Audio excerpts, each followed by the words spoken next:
Hello future officers, welcome to mark office YouTube channel and this is Arun. இன்னைக்கு நம்ம 17ஆம் தேதியோட இந்த editorial தான் பார்க்க போகிறோம். வாங்க நம்ம வந்து செஷன் ஸ்டார்ட் பண்ணிடலாம். நீங்கள் நம்மளோட சேனல் ஃபஸ்ட் டைம் வரீங்க அப்படின்னா இந்த பிடிஎஃப் எங்கே கிடைக்கும் அப்படின்னா நம்மளோட டெலகிராம் சேனலில் தான் இந்த மார்ச் மந்த் அப்லோட் பண்ணுறோம். பட் 1ஆம் தேதி ஏப்ரல் 1லேருந்து நம்மளோட வெப்சைட்டில் இந்த பிடிஎஃபை தினமும் சாயந்தரம் 6 மணிக்கு நீங்கள் டவுன்லோட் பண்ணிக்கலாம். ஸோ நீங்கள் பார்த்துட்டு இருக்கு இந்த daily PDF plus weekly monthly PDF எல்லாத்தையுமே நீங்கள் நம்மளோட வெப்சைட்டில் நீங்கள் டவுன்லோட் பண்ணிக்கலாம் ஃப்ரம் ஏப்ரல் 1. ஓகேவா? ஸோ இன்னும் நீங்கள் ரெஜிஸ்டர் பண்ணாமல் இருக்கீங்க அப்படின்னா ரெஜிஸ்டர் பண்ணிக்கோங்க.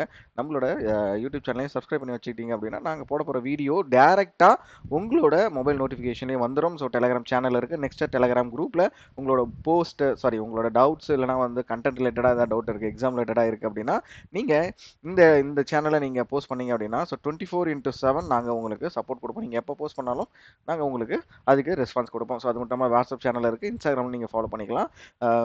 இதை தவிர ஸோ இன்னொரு விஷயம் என்ன அப்படின்னா டெய்லி நியூஸ் பிடிஎஃப் போயிட்டு இருக்கு. ஸோ மார்ச் 1லேருந்து போயிட்டு இருக்கு. நம்மளோட டெலகிராம் சேனலில் அப்லோட் பண்ணிட்டு இருக்கோம் ஃபார் திஸ் மந்த். ஓகேவா? மார்ச் மந்த் மட்டும். நெக்ஸ்ட் மந்த்ல இருந்து நம்மளோட வெப்சைட்டுக்கு கம்ப்ளீட்டாக மூவ் ஆன் ஆகிடும். ஸோ markedofficer.in போங்க, ஃப்ரீயாக தான் இருக்குது கோர்ஸு. நம்ம வந்து அதுக்கு எந்த பேமெண்ட் கிடையாது. நீங்கள் வந்து வெப்சைட் போகிறதுனால காசா அப்படின்னு கேட்டால் கண்டிப்பாக கிடையாது. அங்கேயுமே ஃப்ரீயாக தான் நம்ம கொடுத்துட்ருக்கோம். ஸோ யூஸ் பண்ணிக்கோங்க. ரொம்ப யூஸ்ஃபுல்லான ஒரு பிடிஎஃப் அப்படின்னு நம்ம சொல்லலாம். சரி, இன்னைக்கு நம்ம வந்து எந்த எடிட்டோரியல் பார்க்க போகிறோம் அப்படின்னா ரேர் சக்ஸஸ் அந்த international criminal court and Duterte arrest. So இந்த டியூட்டர்டினா யார், இவரை எதுக்கு அரெஸ்ட் பண்ணாங்க அப்படின்ற சொல்கிறது தான் இந்த எடிட்டோரியல். அதுவே இந்த அரெஸ்ட்டை தான் இதில் வந்து இந்த எடிட்டோரியல் என்ன மீன் பண்ணுறாங்க, ரேர் சக்ஸஸ் அப்படின்னு மீன் பண்ணுறாங்க.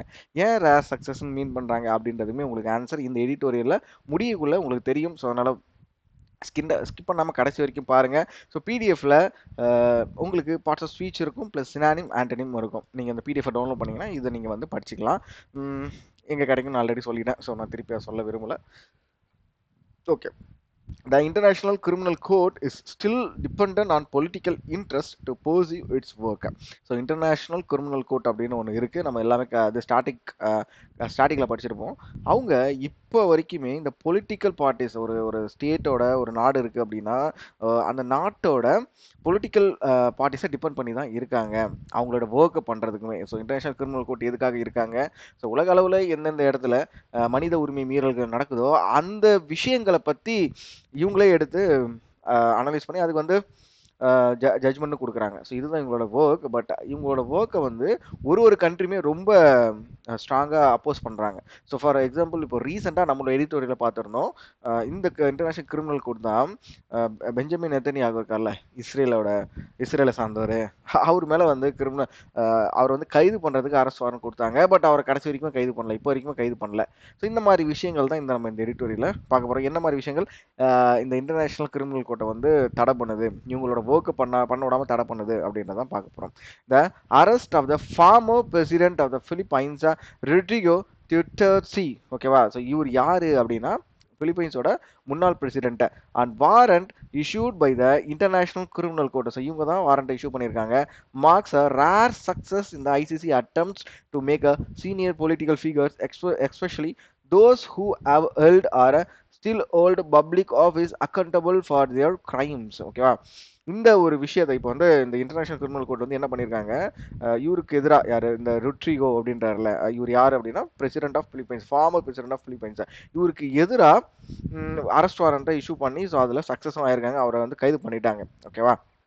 However, it has to acknowledge that only a set of favorable circumstances led to Mr.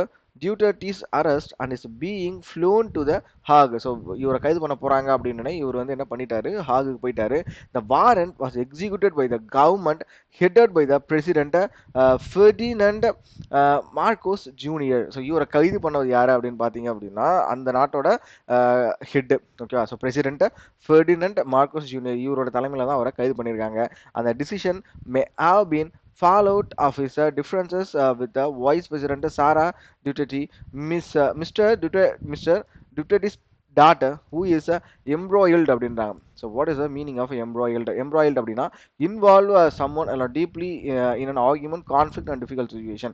So இவரை கைது பண்ணதுனால இவரோட டாட்டரை வந்து ஒரு கஷ்டமான சூழ்நிலையில ஈடுபடுத்தியிருக்காங்க. என்ன இம்பீச்மெண்ட். ஸோ இம்பீச்மெண்ட் அப்படின்றது impeachment is a process by which a legislative body or other legal constituted tribunal initiates charges. So கோர்ட்டில் நடக்கிற பிரசிடென்சிக்கு தான் இவரோட டாக்டரை வந்து இழுத்துருக்காங்க. ICC warrants invariably remain unexecuted unless unless national governments cooperate with the ICC, a future that often delays and stymies அப்படின்னா என்ன? stymies அப்படின்னா to obstruct, hinder or prevent something from happening. ஒரு விஷயம் நடைபெறாம இருக்க அதை நம்ம தடுக்கிறோம்ல, அதுதான் இந்த இடத்துல வந்து stymies அப்படின்னு சொல்லி மீன் பண்றோம். stymies most ICC prosecutions. So அந்த நாட்டை சேர்ந்தவங்க இந்த ஐசிசியோட வாரண்ட், அதாவது ஐசிசி வந்து ஒருத்தவங்க கைது பண்ணணும் அப்படின்ற ஒரு விஷயத்த சொல்லிட்டாங்க அப்படின்னா அதை வந்து அந்த அந்த நாட்டில் இருக்கிறவங்களே அப்போஸ் பண்றாங்க. ஓகேவா? இல்லைன்னா கோஆப்ரேட் பண்ண மாட்டாங்க.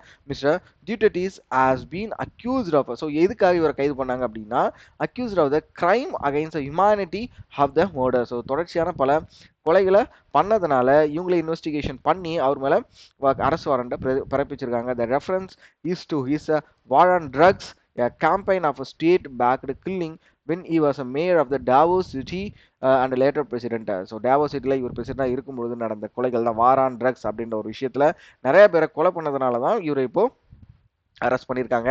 The ICC is investigating the situation between the 2011 and 2019 as he formally pulled his country out of ICC membership. So அந்த டைம்ல 2011 2019 டைம்ல இந்த பிலிப்பைன்ஸ் நாட்டை வந்து ஐசிசில இருந்து ஒரு ஐசிசி மெம்பர்ஷிப்ல இருந்து வெளியே கொண்டு வந்திருக்காரு. However, the pre-trial chamber has determined that despite the country not being a state party now, it has a jurisdiction to try crimes committed by individuals during the times the Philippines was a party. So அந்த டைம்ல வந்து என்ன மாதிரி கிரைம்ஸ்லாம் பண்ணாங்க அவங்க பார்ட்டியா இருக்கும்போது. இல்லை, இன்னொரு விஷயம் என்ன அப்படின்னா ஐசிசியை பொறுத்த வரைக்கும் அவங்க பார்ட்டி அவங்க கூட வந்து மெம்பராக இருக்கணும் அப்படின்றது அவசியம் கிடையாது. ஸோ மெம்பர் இல்லாத கண்ட்ரி மேலேயுமே ஐசிசி இந்த ஐசிசி வந்து அங்கே என்ன நடந்தது, என்ன வந்து வார் கிரைம்ஸ் நடந்தது அப்படின்ற விஷயங்களை வந்து அனலைஸ் பண்ணலாம். இந்த ICC was created by, so ICC வந்து யாரால கிரியேட் பண்ணாங்க, இந்த பேராகிராஃப் ஃபுல்லாக ஐசிசியை பற்றி தான் பார்ப்போம். ஸோ முடிஞ்சிச்சு. மோஸ்ட்லி அவர் என்ன பண்ணாரு, அவர் எதுக்கு அரெஸ்ட் பண்ணாங்க, பட் இந்த பேராகிராஃப் தான் ரொம்ப முக்கியம். பிகாஸ் நம்ம இது வரைக்கும் ஐசிசி அப்படின்னு கேள்விப்பட்டிருவோம், பட் ஐசிசி என்ன பண்ணுறாங்க அப்படின்ற விஷயம் நம்மளுக்கு தெரியாது, அது எப்படி கிரியேட் ஆச்சு அப்படின்னு தெரியாது. ஸோ அதை தான் இந்த பேராகிராஃப் தொடர்ச்சியாக பார்ப்போம். The ICC was created by the Rome statute. So statute அப்படின்னா என்ன? இது வந்து லா ரூல். ஓகேவா? ஸோ இதுதான் சிம்பிளாக ஸ்டாட்யூட் அப்படின்ட்டு மீன் பண்ணுறாங்க. ஸோ ரோம் காலத்தில் உருவானது in response to a need to have a permanent court instead of ad hoc tribunals for war crimes and crime against humanity. ஒரு சின்ன சின்ன ட்ரைபுனல்ஸ் இருக்கிறதுக்கு பதிலாக ஒரு பெரிய கோட்டா, ஒரு சென்டராக ஒரு பெரிய கோட்டா இருக்கணும் அப்படின்றதுக்காக தான் ஸோ அந்த காலத்தில் ரோமில் இந்த ஒரு விஷயத்தை வந்து ஸ்டார்ட் பண்ணியிருக்காங்க அப்படின்ற மாதிரி சொல்கிறாங்க. ஓகேவா? எதுக்காக அப்படின்னா war crimes and crimes against humanity. It has a no power of enforcement and is dependent on the national interest of the big powers. அவங்ககிட்ட இது வரைக்கும் ஒரு ஒரு ஒரு நல்ல என்ஃபோர்ஸ்மெண்ட் பவர் இது வரைக்கும் கிடையாது. அது மட்டும் இல்லாமல் ஒரு நேஷனல் பார்ட்டிஸ், பிக் பார்ட்டிஸ்லாம் இருப்பாங்களா, அவங்கள டிபெண்ட் பண்ணி தான் இப்போ வரைக்கும் இருக்காங்க. It has often been accused of focusing on Africa, moving mainly against warlords and leaders in a conflict zones, warrants against leaders such as Vladimir Putin and Benjamin Netanyahu. நான் ஸ்டார்டிங்கே சொன்னேன், பெஞ்சமின் நெதன்யாகு மேலே இவங்க வந்து இந்த அரசு வாரண்டை பிறப்பிச்சாங்க, but Netanyahu இப்போ வரைக்குமே கைது பண்ணலை. ஓகேவா? Are seldom executor. செல்டம் அப்படின்றது ரேர்லி, எப்போ தான் யாராச்சும் ஒரு பெரிய பொலிட்டிக்கல் சைடு இருக்காங்க, பொலிட்டிக்கல் லீடர் இருக்காங்கல்ல, ஸோ அவங்க மேலே ஏதாவது அரசு வாரண்ட் கொடுக்குறாங்க அப்படின்னா ரொம்ப ரேராக தான் அரெஸ்ட் பண்ணுறாங்க. அந்த ரேர் ஃபினாமினா தான் இப்போ நடந்திருக்கு. யார்? இந்த பிலிப்பைன்ஸ் நாட்டை சேர்ந்த ருட்ரிகோ அவர்களை வந்து கைது பண்ணது ரொம்ப ரேர் ஃபினாமினம் அப்படின்றத மறுபடியும் அகைன் மீன் பண்ணிக்கிறாங்க. In addition, some member states have also expressed in inability to execute arrest warrant when those individuals visit their countries, while some leaders avoiding visiting countries of the state parties. ஓகேவா?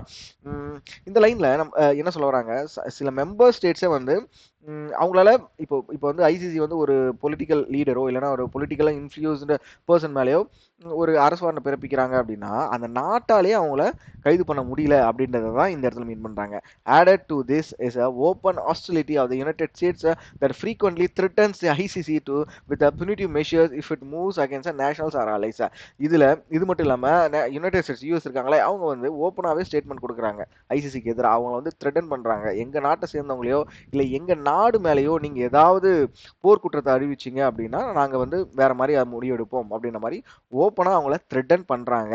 Fortunately, ICC still exists as a international judicial institution mainly because it tried only individuals and not the states. So இப்போ வரைக்கும் ICC எப்படி தப்பிச்சு உயிர் பழிச்சு வந்துட்டு இருக்காங்க அப்படின்னா அவங்க நேஷனல்ஸ் மேல டைரக்டா தாக்குறது கிடையாது, ஒன்லி இண்டிவிஜுவல்ஸ். ஒரு நாட்டில் இருக்க பொலிட்டிக்கல் லீடர்ஸ் இல்லைனா ரொம்ப ரொம்ப ஹைலி இன்ஃப்ளூயன்ஸ்டு பீப்புள் மேல மட்டும்தான் இவங்க கேசஸை போட்டுட்டு இருக்காங்க, நேஷனல் மேல கிடையாது இப்போ வரைக்கும் பாத்தீங்க அப்படின்னாலே. It has also rendered some significant verdicts on its own jurisdiction, the most important being the ruling in respect of Palestine, and that it can order investigation into the crimes committed by the nationals of both the state parties and the non-state parties on the territory of a state party அப்படின்றாங்க. So மொத்தமா பாலஸ்தீன்ல ஒரு பிரச்சனை போயிட்டு இருந்ததுல்ல, அந்த இடத்துல நடந்த போர் குற்றங்களை விசாரிக்கிறதுக்கு both state parties மேலேயும் நான் ஸ்டேட் பார்ட்டிஸ் மேலேயுமே அவங்க வழக்கு தொடர்ந்துருக்காங்க. ஸோ செக் பண்ணிட்டு தான் இருக்காங்க.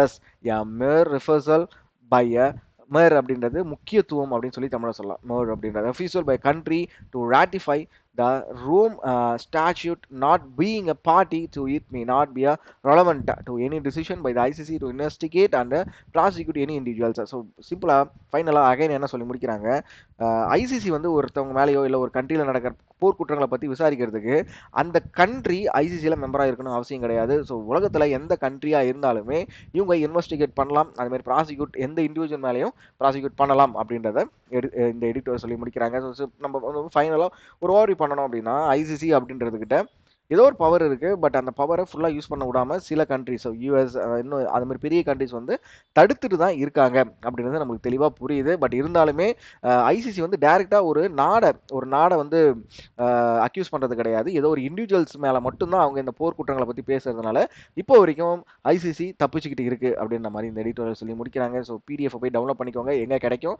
இந்த மார்ச் மந்த் நம்ம டெலகிராம் சேனல் ஏப்ரல் 1ல இருந்து நம்மளோட வெப்சைட்ல கிடைக்கும். ஸோ மொரோவர் அதுக்கப்புறம் என்ன அப்படின்னா இந்த பிடிஎஃப் இந்த வீடியோஸ் அட்லீஸ்ட் ஒரு பர்சனுக்காச்சும் கொஞ்சம் ஷேர் பண்ணுங்க. நீங்க ஷேர் பண்ணீங்க அப்படின்னா அந்த ஒரு பர்சனுக்கு நம்ம இந்த விஷயங்களை ஃப்ரீயா கொடுத்துட்டு இருக்கோம் அப்படின்னு தெரிய வரும். ஸோ அது அவங்களுக்கும் ஹெல்ப்ஃபுல்லா இருக்கும், எங்களுக்கும் ஹெல்ப்ஃபுல்லா இருக்கும். ஸோ இந்த மாதிரி அடுத்து 6:30க்கு news video, daily news video upload ஆயிருக்கும், அதையும் பார்த்துருங்க. ஸோ நாளைக்கு சூப்பரான ஒரு எடிட்டோரியல் உங்களை வந்து பார்க்குறேன். தேங்க்யூ ஆல், பாய்.